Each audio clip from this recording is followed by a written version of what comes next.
Awadhesh sir, आदिवासी vote bank की भी ये लड़ाई है और उस आदिवासी वोट बैंक की जिसने 2018 में मध्य प्रदेश छत्तीसगढ़ दोनों जगह बीजेपी को झटका दिया था। पिछली बार भारतीय जनता पार्टी की सीटें घटने का जो बड़ा कारण था वो जैसा आपने बताया ही है, क्योंकि आदिवासी क्षेत्रों में भाजपा को उस प्रकार से बढ़त नहीं मिली जो 2013 और 8 में मिली थी।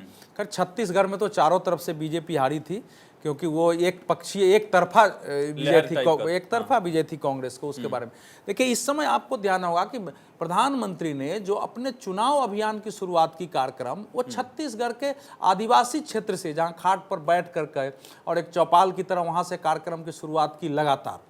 और इसी बीच आपको झारखंड में भी जब वो गए हैं, जो आदिवासी गौरव दिवस जो मनाया गया है, बिल्कुल, तो भारतीय जनता पार्टी ने धीरे धीरे देश में ये मैसेज देने की कोशिश की कि अभी तक आदिवासियों को वोट बैंक माना गया था।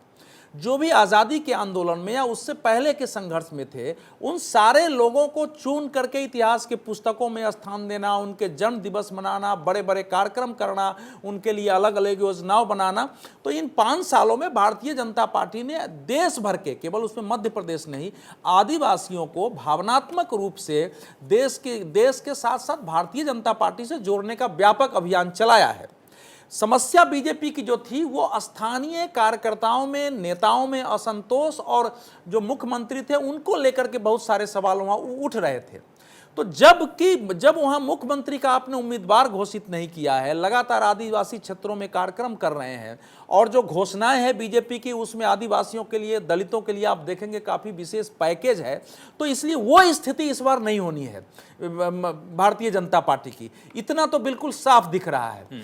जहां तक चुनाव का प्रश्न है, देखिए इस समय जो मुख्य, जो इस चुनाव की जो सबसे महत्वपूर्ण बात यह है कि कांग्रेस ने स्वयं को भाजपा के पिच पर खेलने की पूरी कोशिश की है। कांग्रेस के जो मुख्य रहा है कि ये भारतीय जनता पार्टी जो हिंदुत्व की बात करती है ये नकली है, हम आपसे ज्यादा निष्ठावान हिंदू हैं, ज्यादा कार्यक्रम करते हैं। ये तो अयोध्या में राम मंदिर की बात कर रहे हैं, कमलनाथ जी ने कहा हम तो पिछली बार ही घोषणा किए थे कि लंका में सीता जी के मंदिर बनाएंगे, लेकिन वो तो बाद में कोरोना आ गया, हमारी सरकार गिर गई, इस बार हम वहां भी बनाएंगे। और छत्तीसगढ़ में ये हुआ है, राजस्थान में भी चल रहा है। तो ये जो हिंदुत्व की भाजपा ने जो प्रवृत्ति चुनाव में स्थापित की, जिसने बाकी पार्टियों को भी विवश किया है आने पर, तो उत्तर मध्य प्रदेश में कमलनाथ जी, भारतीय जनता पार्टी के किसी नेता ने हिंदू राष्ट्र बोलने का साहस नहीं किया। जब कमलनाथ जी से पूछा गया एक बाबा के कि भाई इस बाबा के पास आप आए हैं, बाबा तो हिंदू राष्ट्र की बात करते हैं, कमलनाथ जी ने कहा कि हिंदू राष्ट्र है तो इसको बोलने की क्या जरूरत है। तो इस सीमा तक कांग्रेस गई है, इस सीमा तक छत्तीसगढ़ में गई है। आप जानते हैं तीर्थयात्रियों के लिए क्या, तो ये जो ट्रेंड है, जो मुस्लिम वोट बैंक है, अल्पसंख्यक वोट बैंक है, उसकी लड़ाई रीजनल पार्टीज भी दिखा रही। मध्य प्रदेश में अखिलेश यादव ने खूब प्रचार किया, मायावती छत्तीसगढ़ में गई, छत्तीसगढ़ में और भी रीजनल पार्टीज है, जेसीसीजे है वहां, मध्य प्रदेश में बीएसपी भी चुनाव लड़ रही है। उस वोट बैंक में क्या आप डिवाइड देखते हैं ऐसी स्थिति में? नहीं, इस समय देखिए, इस समय जो देश में प्रवृत्ति है कि मुसलमानों का बहुत बड़ा वर्ग जो अल्पसंख्यक है वो बीजेपी को हराने के लिए वोटिंग कर रहा है। एक छोटा वर्ग, बिल्कुल उसका एक इसको बोलते हैं कि टैक्टिकल वोटिंग, रणनीतिक वोटिंग करता है। तो वो इस समय उसकी कांग्रेस जो भी कहे, कांग्रेस को भी पता है जहां जो कैंडिडेट बीजेपी को हराने वाला होगा उसके खिलाफ मैक्सिमम वोटिंग होगी। तो इस समय जैसे अखिलेश यादव का 4-5 सीटों पर समाजवादी पार्टी के ठीक है सर, लौटते हैं भोपाल की सांसद साध्वी प्रज्ञा क्या कह रही है, एक बार सुन लेते हैं। कृति हमारा सनातन धर्म कहता है कि सत्यमेव जयते, तो ये सुनिश्चित है हमारी।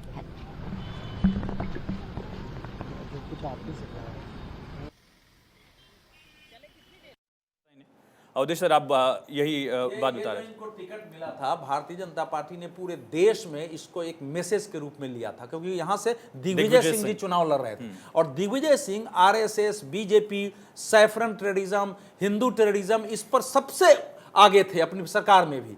तो भारतीय जनता पार्टी ने चूंकि प्रज्ञा ठाकुर को हिंदू टेररिज्म और सैफरन टेररिज्म का सबसे बड़ा सिंबल बना करके कांग्रेस के राज्य में यूपीए ने उसको पेश किया था, तो बीजेपी ने उसको टिकट देकर के जो संदेश दिया, उसके अच्छे संदेश गए। लेकिन आपको लगता है कर्नाटक में जैसे ये बजरंगबली का मुद्दा उठा और पूरा चुनाव उसके इर्द गिर्द घूमता रहा, आपको लगता है कि इस चुनाव में कोई हिंदुत्व या कोई ऐसा बड़ा एजेंडा निकलकर बाहर नहीं आया है? तो क्या ये भारतीय जनता पार्टी के सपोर्ट में है बात? कोई बड़ा एजेंडा निकलकर अभी तक निकलकर नहीं आया, ना ही भ्रष्टाचार का मुद्दा बड़ा बन पाया और ना ही हिंदुत्व का कोई एजेंडा यहाँ पर निकल कर आया। पोलराइजेशन वाले इश्यूज नहीं थे अवधेश सर, नहीं, इसको इसको इस रूप में पोलराइजेशन वाले पूरे इश्यूज थे वहां। इसको देखिए, ऐसा है कि जब लंबे समय हिंदुत्व का इशू 2012-13 से चल रहा है ना, तो उस रूप में हमको नहीं दिखाई देता है। लेकिन सर, गाय का मुद्दा छीन लिया कांग्रेस ने। नहीं, छीना नहीं, यही तो मैं कह रहा हूं। कांग्रेस ने स्वयं को बीजेपी से, आरएसएस से, बाकी से बड़ा हिंदुत्ववादी पार्टी साबित करने की कोशिश की कर रहे हैं, है। बिल्कुल। वो छीने हैं कि नहीं छीने हैं तो मतदाता तय करेगा। उन्होंने बहुत आगे जाकर के कि आप अगर अपने मैंने यहां तक कि श्राद्ध कर्म में, वार्षिक श्राद्ध कर्म से लेके तीर्थ यात्राओं में, मंदिरों के उद्धार में, सब में उन्होंने सहायता की घोषणाएं की हैं। तो ये एक ट्रेंड था। जहां तक कर्नाटक का प्रश्न है, सर, देखिए वो मध्य प्रदेश लास्ट में में तो पीसीसी, अवधेश जी, मध्य प्रदेश में तो पीसीसी के ऑफिस में पंडितों को बुलाकर बैठक हुई है, पूरा सम्मान। मैं यही तो बता रहा हूं कि कमलनाथ जी बार बार बोलते हैं कि मैं जब हिंदू की बात करता हूं तो बीजेपी को पसीने छूटने लगते हैं, उनको पेट में क्यों दर्द होता है। तो इसीलिए मध्य प्रदेश इस बार केवल एक सामान्य चुनाव दोबारा से नहीं है, यह भी वहां स्थापित होना है कि हिंदुत्व के आधार पर, जैसे यूनिफॉर्म सिविल कोड की वहां बात हुई है, गो हत्या बंदी का कानून बीजेपी ने बनाया था, धर्म परिवर्तन लव जिहाद के विरुद्ध बीजेपी ने कानून बनाया था, कुछ इसमें पाठ्यक्रम में परिवर्तन किए थे। तो ये सारे इश्यूज वहां सतह पर हैं। ये नहीं है कि वहां इशू, वहां से टेररिस्ट बड़े बड़े पकड़े गए हैं, अलग अलग जो बैंड सिमी है, आईपीएफ के लोग पकड़े गए हैं, तो अनेक प्रकार की ऐसे है। इसलिए वो सतह पर वो मुद्दे थे। उसको इसीलिए कांग्रेस ने कोशिश की है कि हम भी हिंदुओं का अधिक से अधिक वोट लें, क्योंकि नरेंद्र मोदी के नाम पर हिंदुओं का जो एक मैं समझता हूं कि जो आलोड़न हुआ है, वो लाभ इस बार बीजेपी को नहीं मिले और सत्ता में इतने सालों से हैं, उसका एक असंतोष और हम चुनाव जीत जाए। परमिंदर जी, आप बताएं कि कांग्रेस कामयाब होती नजर आ रही है आपको इस एजेंडे के तहत जिसकी जिक्र अभी अवधेश जी कर रहे थे? देखिए, जिस प्रकार से कांग्रेस का ग्राफ पिछले दिनों में आपने हिमाचल में, कर्नाटक में देखा है, उससे तो ये लगता है कि कांग्रेस का ग्राफ यहाँ पे भी बढ़ता नज़र आ रहा है। लेकिन मैं इस बात की पुष्टि करना चाहता हूँ कि भारतीय जनता पार्टी ने हमेशा जात के नाम पे, प्रांत के नाम पे, धर्म के नाम पे, हिंदू मुसलमान के नाम पे, भारत पाकिस्तान के नाम पे राजनीति करी है। लेकिन पूरे संसार के अंदर जो राजनीति होती है वो मैनिफेस्टो में किए गए वादों के आधार पर होती है। आप शिक्षा के नाम पे, स्वास्थ्य के नाम पे, रोजगार के नाम पे, महंगाई के नाम पर, वुमेन सेफ्टी सिक्योरिटी के नाम पर, वुमेन एम्पावरमेंट के नाम पर